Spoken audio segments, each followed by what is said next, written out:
else going on today, Maureen? All right, this is just gonna be a quick update. I wasn't planning to film at the garden here, but today we came down to the offsite garden to deal with the weeds, and we have dealt with them. And one of the things that we did today was something called crimping. I'm gonna have Marissa tell you basically what we did, and it made such a difference. And then put the landscape fabric down. This is just used, so this one we did put a piece of cardboard in it. This was for my potatoes, so yes, it is going to come up.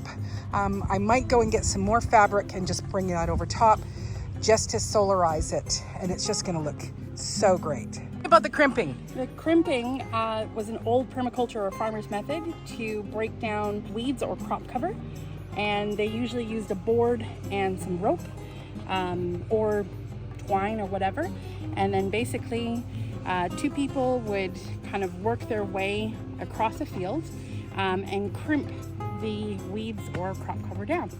And so instead of buying a $285 side wacky thing with a blade, we chose to use a cut-off piece of 2x4 and some rope and just go to town. It was very easy, funny, but now we also get to protect the ground, which is really great, and hopefully add more nutrients to the next crop for next year. Excellent. Yes. Anyway, I hope you're having a great day wherever you are. I know I am so happy to see this all done. I look forward to seeing you on the next video. Take care. God bless.